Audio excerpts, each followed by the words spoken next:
Good afternoon everyone. बेटा मैंने दूसरी लिंक सेंड किया है अभी जस्ट कि आप लोग ये वाला लिंक ज्वाइन कर लें,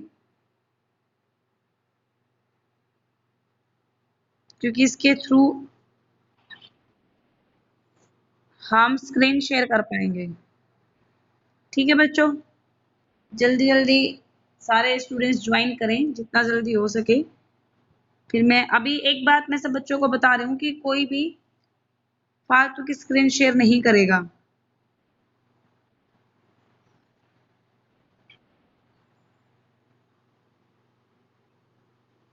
अच्छा, अब आप लोगों को मेरी स्क्रीन दिखाई दे रही है? अगर कोई अपने आप को अनम्यूट करके बोलना चाहे तो एक बार मुझे बता दे बस कि स्क्रीन दिखाई दे। ओके ओके, ठीक है। तो मैं अब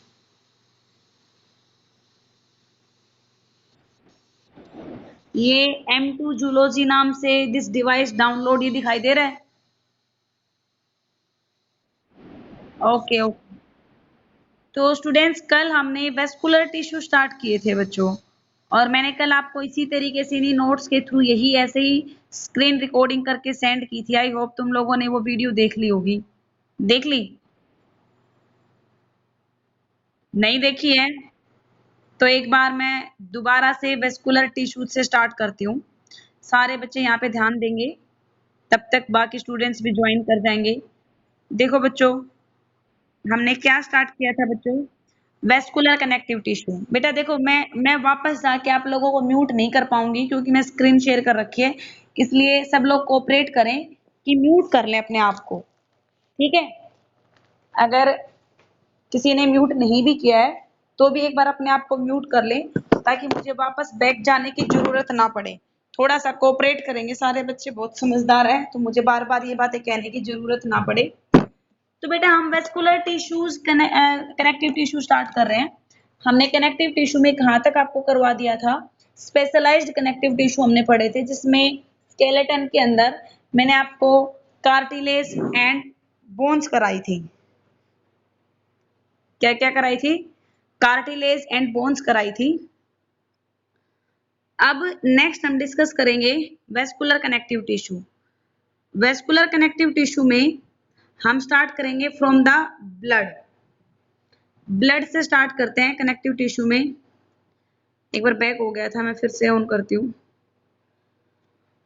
आपको पता है कि ब्लड किस टाइप का कनेक्टिव टिश्यू होता है? ब्लड एक टाइप से लिक्विड यानी कि मोबाइल कनेक्टिव टिश्यू नाम दिया जाता है ब्लड को, हम यहाँ पे देख रहे हैं। और ब्लड को फॉल्स कनेक्टिव टिश्यू भी कहते हैं। क्यों कहते हैं? क्योंकि ब्लड की जो सेल्स होती है ना, they are not capable to divide, वो डिवाइड करने के लिए कैपेबल नहीं होती हैं। तो हम यहाँ से ब्लड स्टार्ट कर रहे हैं।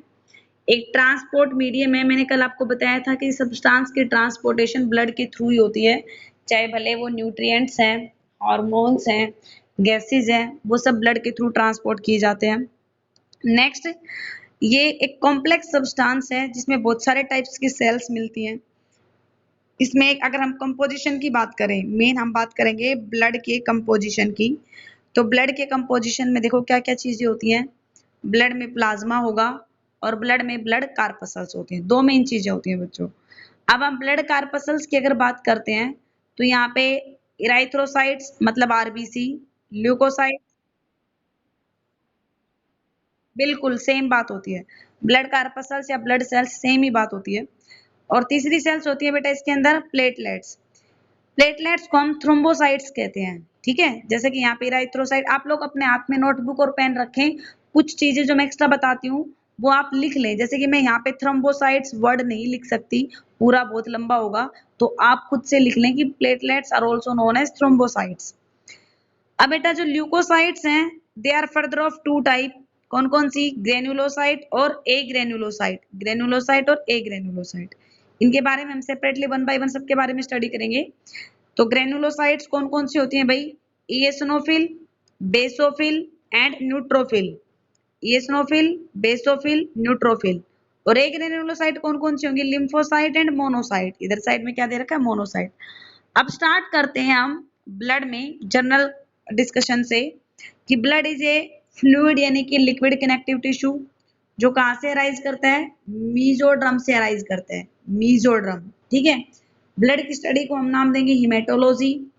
Process of formation of blood is known as haematopoiesis, haemopoiesis not haematopoiesis, haemopoiesis, जो जनरली कहाँ पे होगा, बोन मैरो के अंदर। आपको पता है हमारे अंदर जो ब्लड सेल्स हैं यूजुअली वो बोन मैरो के अंदर ही बनती हैं, और जिसमें हमने आपको बताया था कि टी सेल्स हैं वो जाके कहाँ पे मैच्योर करती है, थाइमस में मैच्योर करती हैं। रेड कलर होगा किस वजह से, हीमोग्लोबिन की वजह से। पीएच कैसी होती है, बोन मैरो बेटा हमारे बोन की इंटरनल कैविटी होती है। बोन मैरो दो टाइप की होती है, रेड बोन मैरो और येलो बोन मैरो। जो रेड वाली बोन मैरो है वो हमारे बोन्स के एंड पे मिलती है, और रेड बोन मैरो के अंदर एक्चुअली आरबीसी की फॉर्मेशन होती है, येलो में नहीं होती। लेकिन अगर हम इन्फेंट्स की बात करते हैं, छोटे बच्चों में अगर हम बात करें, तो उसमें पूरी रेड बोन मैरो ही होती है, वहां पे येलो बोन मैरो नहीं होती है। नेक्स्ट अगर मैं ब्लड की पीएच की बात करती हूँ, तो पीएच 7.4 होगा, यानी कि एल्कलाइन पीएच होती है इसकी। वेट हमारी टोटल बॉडी का 7 से 8% जनरल वेट किसका होता है, ब्लड का होता है। मेल में इसकी अमाउंट होती है 5 to 6 litre, on an average 5.5 litre blood माना जाता है मेल में। फीमेल में थोड़ा कम होता है। फीमेल में क्यों कम होगा, क्योंकि बेटा फीमेल्स के अंदर मेंस्ट्रुअल साइकिल होती है, इस वजह से फीमेल्स में ब्लड है वो मेल के कंपैरेटिवली लेस मिलता है। ठीक है, अब देखो मैंने यहाँ पे नीचे बता रखा है कि ब्लड को क्या नाम दिया जाता है, blood is known as false connective tissue because of these reason. क्या क्या रीजन है ये, पहला रीजन तो ये है कि ब्लड के अंदर जो सेल्स हैं वो डिवाइड नहीं करती। दूसरी बात, इसके मैट्रिक्स में फाइबर्स नहीं होते। और तीसरी बात क्या है कि matrix of blood is not secreted by the cell. जो आरबीसी डब्ल्यूबीसी प्लेटलेट्स है वो नहीं बनाती, मैट्रिक्स ऑलरेडी होता है इसमें। तो ये तीन रीजंस होने के कारण हम ब्लड को फॉल्स कनेक्टिव टिश्यू कहते हैं। अब हम बात करते हैं कि ब्लड की कंपोजिशन क्या क्या होती है। तो मैंने बताया था ऊपर,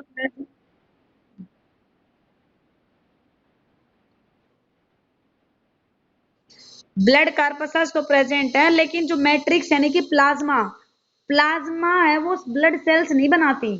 आरबीसी डब्ल्यूबीसी प्लेटलेट्स होती हैं वहां पे, लेकिन they do not secret matrix. Question क्या है यहाँ पे, ये क्या बता रखा है कि जो ब्लड का मैट्रिक्स है that is not secreted by blood cells. Blood cells नहीं बनाती है मैट्रिक्स, मैट्रिक्स पहले से ही होता है, वाटर से और बाकी प्रोटीन इनसे मिलके बना होता है। अगर सेल मैट्रिक्स बनाए, यही तो कैरेक्टरिस्टिक्स था कनेक्टिव टिश्यू का, बट ऐसा यहाँ नहीं है। नेक्स्ट ब्लड की कंपोजिशन में देखो, प्लाज्मा 55% होगा, और बाकी जो 45% बच गई वो ब्लड सेल्स होती हैं, 45 आरबीसी डब्ल्यूबीसी और प्लेटलेट्स। ठीक है, इंपॉर्टेंट बात हम बात करेंगे सबसे पहले प्लाज्मा के बारे में। प्लाज्मा क्या होता है बेटा, मैट्रिक्स होता है ब्लड का। अभी तुम पूछ रहे थे ना मैडम मैट्रिक्स प्लस सेल नहीं बनाती, तो यहाँ पे मैट्रिक्स प्लाज्मा को ही नाम दिया गया है। Matrix of blood is called plasma. Pale yellow colour का होगा बिलुरुबिन की वजह से। देखो बिलुरुबिन और बिलुवर्डिन हमारे बाइल में दो पिगमेंट होते हैं, और वही पिगमेंट अलग अलग बॉडी पार्ट्स में स्प्रेड हो जाते हैं। तो अगर वो पिगमेंट ब्लड के अंदर हो तो उसको हम यूरिकोबिलिनोजन कहते हैं। क्या नाम देते हैं, यूरियोबिलिनोजन। और यूरोबिलिनोजन की वजह से हमारे ब्लड के प्लाज्मा का येलो कलर होगा। अब प्लाज्मा में वाटर कितना होता है, 90 से 92% तो वाटर होता है, और सॉलिड पार्ट होता है इसका 8 to 10%। इस 8 से 10% पार्ट में ऑर्गेनिक और इनऑर्गेनिक सब्सटेंस दोनों होते हैं, इनऑर्गेनिक और ऑर्गेनिक सब्सटेंस। बेटा आप सारे बच्चे ना जो ये नोट्स जिनसे मैं पढ़ा रही हूँ ना, इसकी एक फोटो कॉपी निकलवा लेना, प्रिंट करवा लेना, और यहीं से आप स्टडी कर लेना। हालांकि इनमें बहुत ज्यादा डेप्थ दी हुई है, तो मैं आपको जहां जितना जितना आप याद रख सकते हो और जितना हम कर सकते हैं उतनी करवा रही हूँ, वही चीज आप अंडरलाइन करते चले जाना। और अगर बेटर होगा आप लोगों के पास प्रिंट आउट हो तो आप उसमें साथ साथ अंडरलाइन करते चले जाएंगे, इजी रहेगा याद करना भी।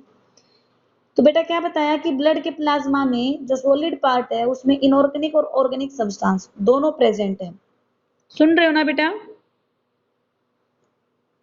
तुम लोग मेरी आवाज सुन पा रहे हो, ओके ओके ठीक है, ओके ओके। तो बच्चों यहाँ पे हम इनऑर्गेनिक पार्ट की बात करते हैं, हाँ बिल्कुल, बिल्कुल डूबे हुए होते हैं। तो हम प्लाज्मा की बात कर रहे हैं, और प्लाज्मा दोनों चीजें मिलेंगी, बिल्कुल बिल्कुल। अगर हम ब्लड निकालते हैं तो उसमें से हम प्लाज्मा अकेला नहीं निकालते हैं, उसमें सारी चीजें मिक्स होके आती हैं, ठीक है। तो हम बात कर रहे हैं कि इसके इनऑर्गेनिक पार्ट की। इनऑर्गेनिक चीजें क्या होती है ब्लड के प्लाज्मा में? आयंस होते हैं, सोल्ट होते हैं और गैसेज होती हैं। Ion sodium, potassium, calcium, salt, sodium chloride, sodium hydroxide, ये सोल्ट होते हैं। और गैसेज आपको पता है हमारे ब्लड में तीन होती हैं, ऑक्सीजन, कार्बन डाइऑक्साइड और नाइट्रोजन, ठीक है। हालांकि नाइट्रोजन यूज नहीं होती है कहीं पे भी, तो इसका partial pressure through out same रहता है। इनऑर्गेनिक पार्ट तो इसमें 0.9% होता है, बहुत ही कम। तो मेन चीजें क्या होती है यहाँ पे? मेन होती है organic part. Organic 7 to 9% organic part ही होता है। ऑर्गेनिक पार्ट में क्या क्या आती है बेटा चीजें? प्रोटीन्स, कार्बोहाइड्रेट्स, फैट्स, वो सब चीजें। लेकिन मेन आते हैं यहाँ पे प्रोटीन्स। 6 to 8% यहाँ पे प्रोटीन्स होते हैं, और उन सारे प्रोटीन में सबसे ज्यादा अमाउंट में मिलने वाला प्रोटीन होता है एल्ब्यूमिन। कौन सा? Albumin. 4% total protein. Totally protein 6 से 8% है। उनमें से अकेले 4% तो एल्ब्यूमिन ही होंगे, मैक्सिमम अमाउंट में होते हैं ये। सबसे छोटे स्मॉलेस्ट प्लाज्मा प्रोटीन है ये। इनका मेन फंक्शन क्या होता है, ये बात याद रखना आपको, ऑस्मोटिक बैलेंस। क्वेश्चन ये आ जाए हमारे ब्लड के प्लाज्मा का ऑस्मोटिक बैलेंस कौन? ऑस्मोटिक बैलेंस का मतलब समझते हो? सॉल्ट की और वाटर की कंसंट्रेशन को मेंटेन करके रखना, ये काम होता है इस एल्ब्यूमिन प्रोटीन का। दूसरे प्रोटीन होते हैं बेटा ग्लोब्यूल। ग्लोब्यूलिन है, ये एल्ब्यूमिन की हाफ होते हैं। 2:1 के रेशियो में होते हैं एल्ब्यूमिन और ग्लोब्यूल।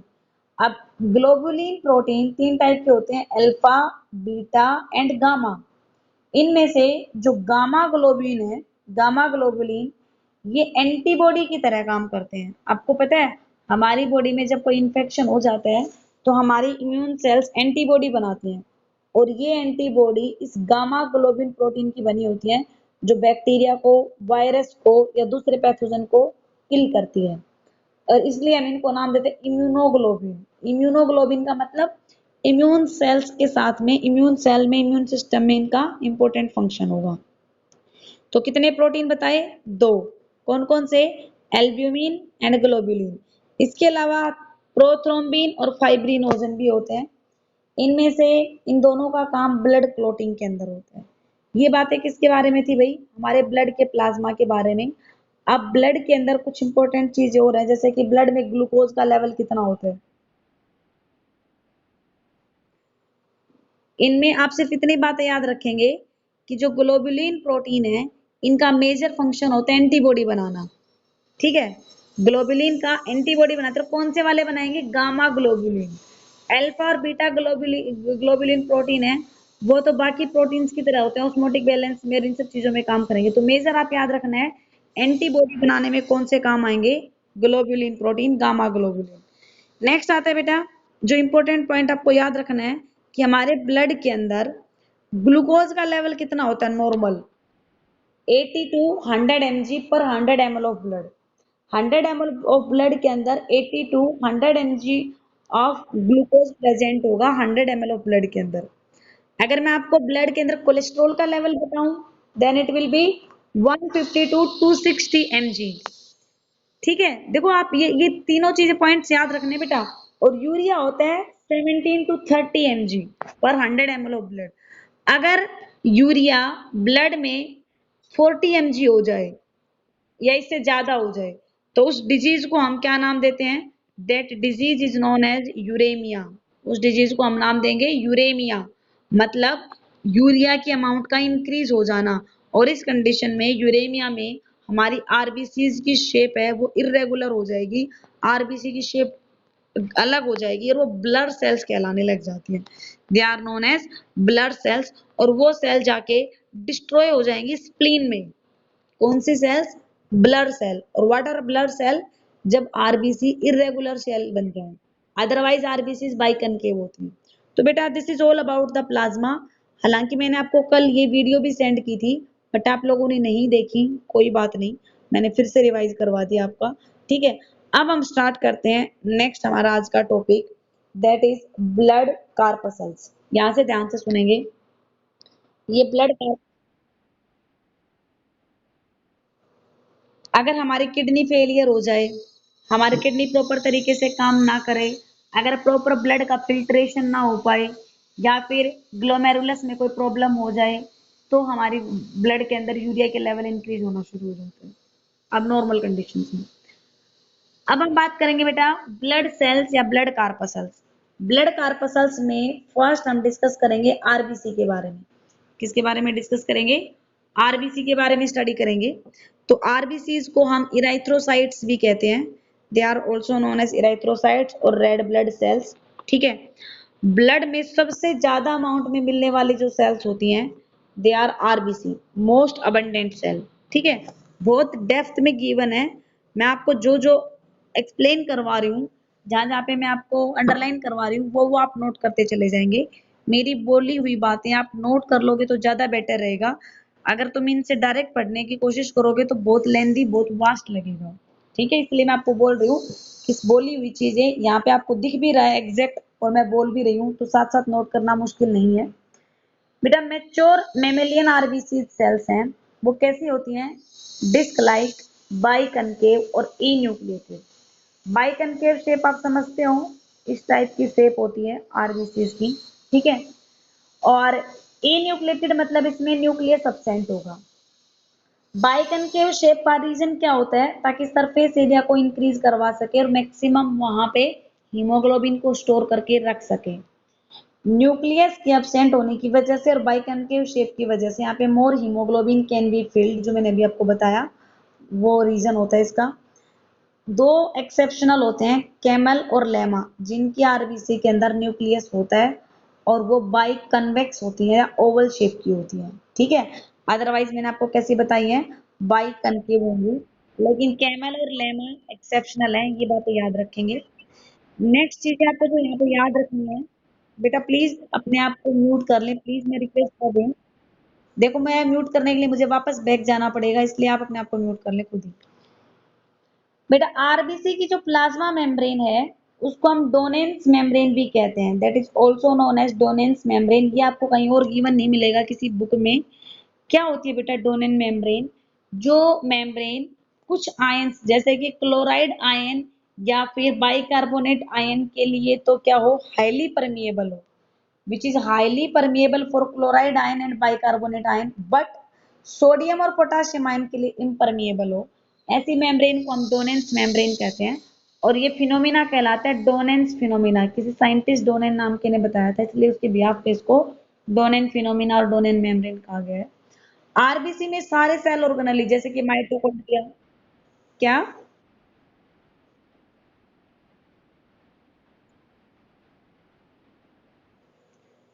इसका फायदा ये है कि उसको फालतू के सेल ऑर्गेनेली बॉडी के अंदर अपने सेल के अंदर एक्यूमुलेट करने की जरूरत नहीं होती ऑस्मोटिक बैलेंस या फिर दूसरे सब्सटेंस के लिए।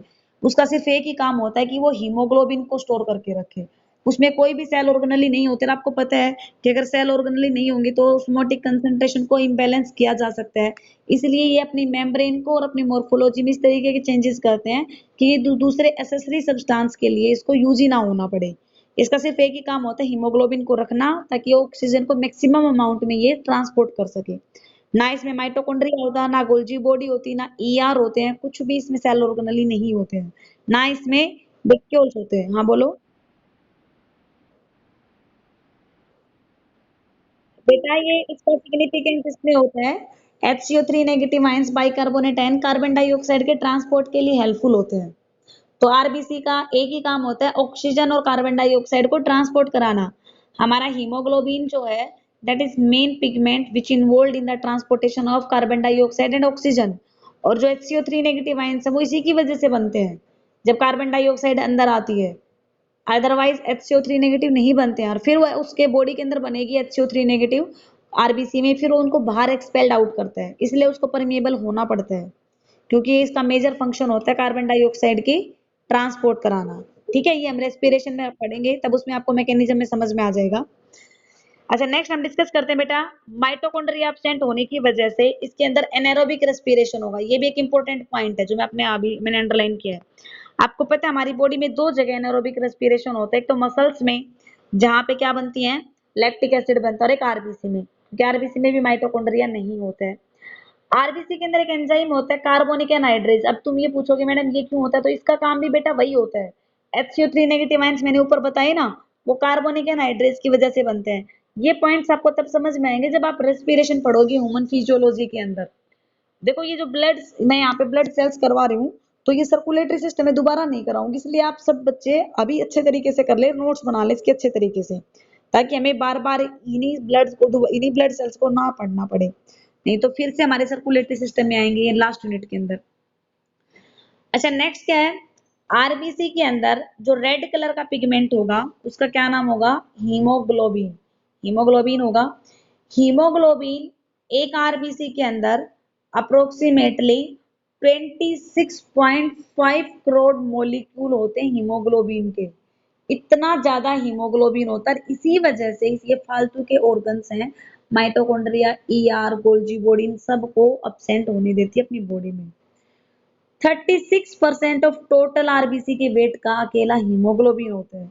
और अगर हम ड्राई वेट की बात करते हैं तो 90%। ये कोई डाटा जरूरी नहीं, आप याद ना रखो, सिर्फ इतना याद रख लो कि 36% टोटल वेट का हीमोग्लोबिन होगा। नॉर्मल हीमोग्लोबिन लेवल की अगर मैं बात करती हूँ एक ह्यूमन बींग्स में, तो 12 to 16 gram of haemoglobin 100 ml of blood में मिलता है। ऑन एन एवरेज कितना माना जाता है, 15 ग्राम। आपको पता है कि अगर 12 से नीचे 10, 8, 7, 5 हीमोग्लोबिन होता है तो वो एनीमिया हो जाता है उस केस में, मतलब हमारी बॉडी में आरबीसी की कमी है। हीमोग्लोबिन के दो कंपोनेंट होते हैं, हीम और ग्लोबिन। 5% तो हीम होता है और 95% ग्लोबिन होता है। ग्लोबिन प्रोटीनिस पार्ट है और हीम पार्ट है बेटा वो आयरन से मिलके बना होता है, आयरन और पोरफायरिन। ठीक है, बाकी हीमोग्लोबिन के बारे में यहाँ पे डिस्कस ना करें तो ज्यादा बेटर है, हम सिर्फ आरबीसी स्टडी करते हैं। आरबीसीज में ह्यूमन बींग्स की आरबीसी का साइज 7.5 माइक्रोमीटर होता है। लार्जेस्ट आरबीसी आप लोगों को अगर एम्फीबियंस याद हो तो मैंने आपको एम्फीन्यूमा बताया था कि उसमें लार्जेस्ट आरबीसी मिलती है जिसका साइज कितना होता है, 75 से 80 माइक्रोमीटर। और सबसे छोटी आरबीसी मिलती है मुस्क डियर में, 2.5 माइक्रोमीटर, जो मेमेलिया क्लास से बिलोंग करता है। एम्फीन्यूमा किससे बिलोंग करता है, एम्फीबिया से। अगर आरबीसी के साइज में चेंज हो जाए, change in the size of RBC, उस फिनोमिना को हम क्या नाम देते हैं, anisocytosis. Anisocytosis, this is the phenomena by which RBC can change in the size. अब हम बात करेंगे सेकेंड इंपॉर्टेंट, आरबीसी के शेप। साइज में क्या याद रखना है आपको, ह्यूमन की आरबीसी का साइज इतना, स्मॉलेस्ट आरबीसी मुस्क डियर में, लार्जेस्ट एम्फियोमा में। ठीक है, शेप,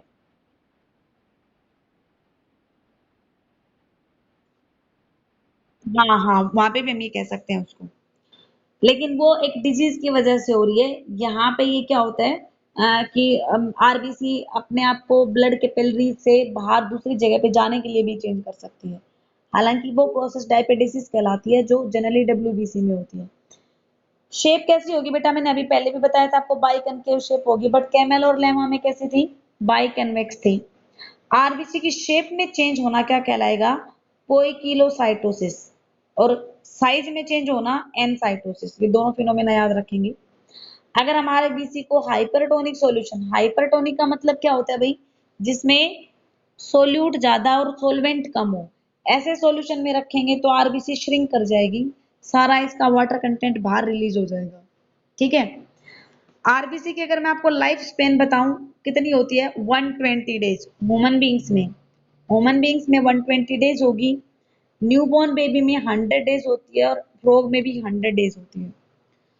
आरबीसी की अमाउंट कितनी होती है, नंबर कितना होता है, तो ऑन एन एवरेज एक ह्यूमन बींग्स के अंदर, मेल की अगर हम बात करते हैं तो 5 से 5.5 मिलियन पर क्यूबिक एमएम ऑफ ब्लड, इतनी आरबीसी होती हैं ह्यूमन के मेल में। और फीमेल में कंपेरेटिवली थोड़ी लेस होंगी, 4.5 से 5 मिलियन पर क्यूबिक एमएम ऑफ ब्लड, इतनी होती है फीमेल में। न्यूबॉर्न में हमेशा ज्यादा होती हैं क्योंकि न्यूबॉर्न के अंदर एक्टिविटीज काफी ज्यादा होती है, स्पीडली सारी सेल्स एक्टिवेट हो रहती हैं वहां पे, रेस्पिरेटरी एक्टिविटीज भी ज्यादा होती है, इसलिए वहां पे आरबीसी की अमाउंट ज्यादा होती है क्योंकि उनको ऑक्सीजन ज्यादा सप्लाई करनी पड़ती है, उनकी बॉडी में 6.8 मिलियन होती है। अगर आरबीसी का नंबर इंक्रीज कर जाए तो पॉलीसाइथीमिया कंडीशन, लेकिन अगर आरबीसी बहुत कम हो जाए तो डिजीज कहलाएगी एनीमिया। कौन सी डिजीज कहलाएगी, एनीमिया। अब बेटा एनीमिया 3 टाइप का यहाँ पे बताया हुआ है, मैक्रोसाइटिक एनीमिया, बिल्कुल कहते हैं,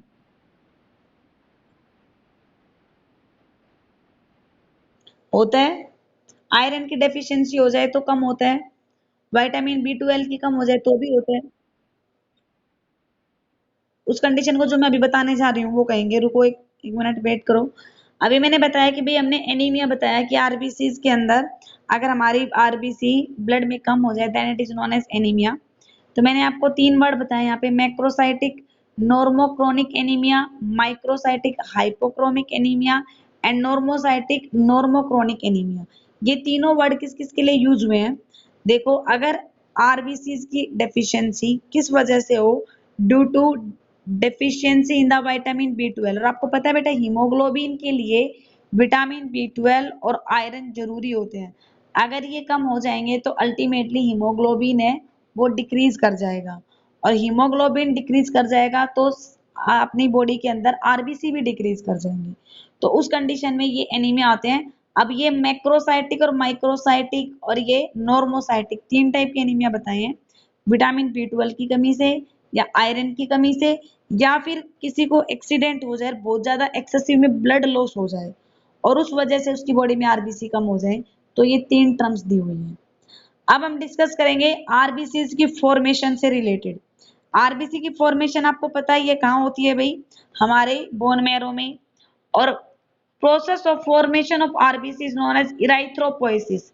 इराइथ्रोपोइसिस इज द प्रोसेस।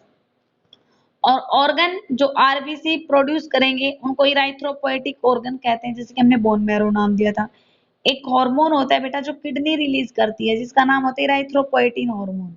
जैसे कि ऊपर हमने बताया एनीमिया अगर हो जाता है, आरबीसी की कमी हो जाए, तो उस केस में क्या होता है कि हमारी किडनी क्या रिलीज करना शुरू करती है? इराइथ्रोपोएटिन नाम का हार्मोन रिलीज करना शुरू करती है जो आरबीसी की प्रोडक्शन को इंक्रीज करेगा। पहली बार एम्ब्रियोनिक स्टेज में आरबीसी बनेंगी योक सैक में। कहाँ बनेंगी? योक सैक में फर्स्ट आरबीसी है। ये भी इंपॉर्टेंट है भाई कि फर्स्ट टाइम या एम्ब्रियोनिक स्टेज में आरबीसी कहाँ बनती है? योक सैक में। उसके बाद फर्स्ट आरबीसी योक सैक में बनी, उसके बाद जो एम्ब्रियोनिक लाइफ चलेगी उसमें आरबीसी लीवर, स्प्लीन, प्लासेंटा और थाइमस इन जगह पे बनाई जाएंगी।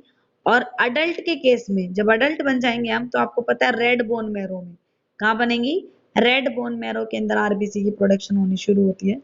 एक बात आप याद रखेंगे कि आरबीसी हैं वो कौन सी सेल से बनती हैं? माइलोब्लास्ट सेल से। माइलोब्लास्ट सेल से प्रोइराइथ्रोब्लास्ट सेल्स बनेंगी, प्रोइराइथ्रोब्लास्ट से इराइथ्रोब्लास्ट, फिर नॉर्मोब्लास्ट, फिर रेटिकुलोसाइट और फिर इराइथ्रोसाइट। इस तरीके से आरबीसी बनती है। पूरी डिटेल आप ये सब याद नहीं रखोगे, सिर्फ ये सीक्वेंस याद रख लेंगे। Myeloblast, proerythroblast, erythroblast, normoblast, reticulocyte and erythrocytes. इनमें से जो पहले वाली सेल्स होती हैं, जैसे कि कौन सी? इराइथ्रोब्लास्ट सेल्स।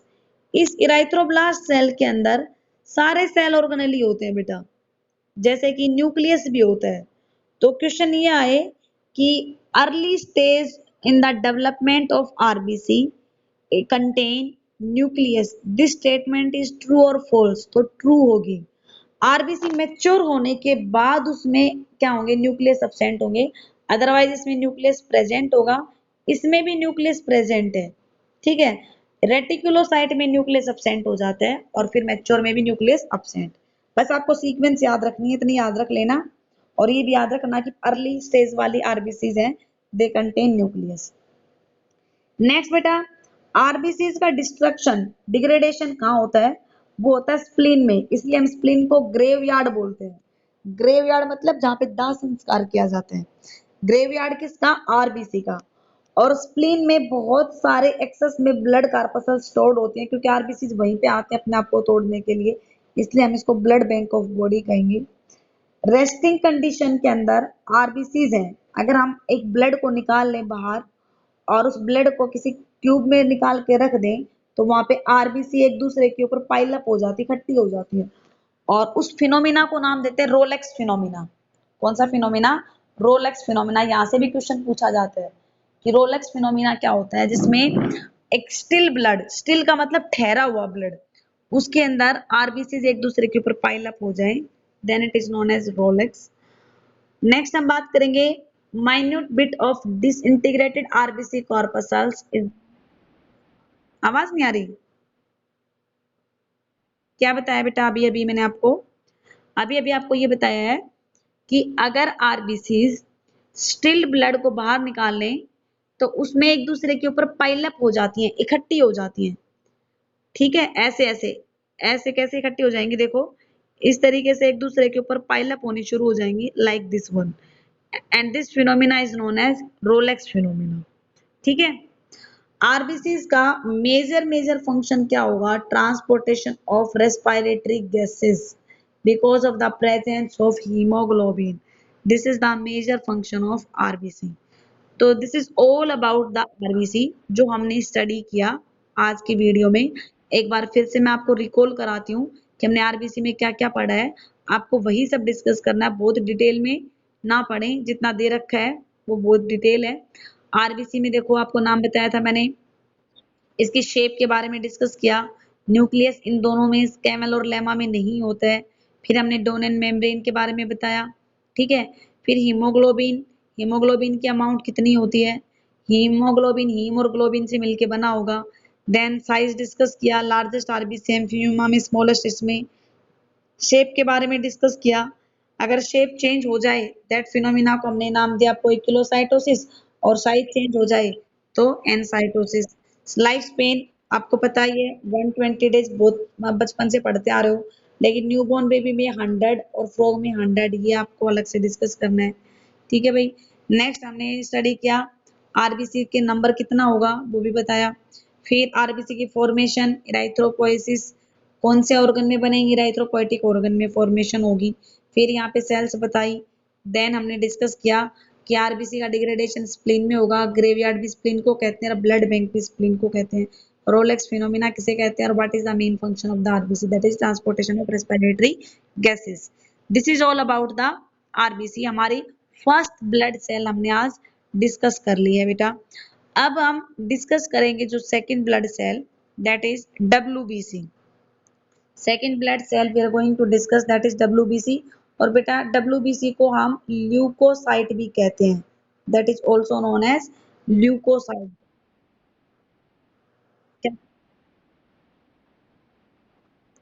नॉर्मल ह्यूमन बींग्स में भी हो सकता है, लेकिन हम जनरली अपने अंदर ब्लड ठहरा नहीं रहता है, अपने अंदर ब्लड मूव करता रहता है, तो नॉर्मली हमारी बॉडी के अंदर नहीं, बॉडी के बाहर रोलेक्स फिनोमिना देखने को मिलता है।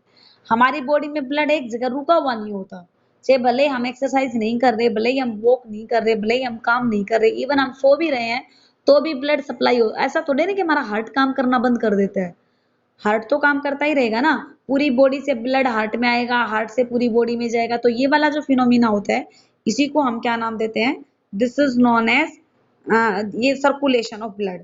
लेकिन रोलेक्स फिनोमिना तो तब होगा जब हमारे ब्लड को बॉडी से बाहर रिलीज किया जाए, निकाला जाए। ठीक है बच्चों, तो बेटा ये आपको क्या स्टडी करवा दिया गया है, आरबीसी। दूसरी ब्लड सेल्स हम जो डिस्कस करेंगे, अभी एक बार मैं फिर से बैक जाती हूँ, तो शायद हमारी इस मीटिंग का टाइम हो गया है। एक बार मैं आपको दोबारा से लिंक सेंड करती हूँ, एक बार हम इस मीटिंग को एंड करके दोबारा लिंक सेंड करते हैं, उस लिंक को ज्वाइन करेंगे सारे बच्चे। अभी 1 मिनट में इस मीटिंग को एंड करती हूँ।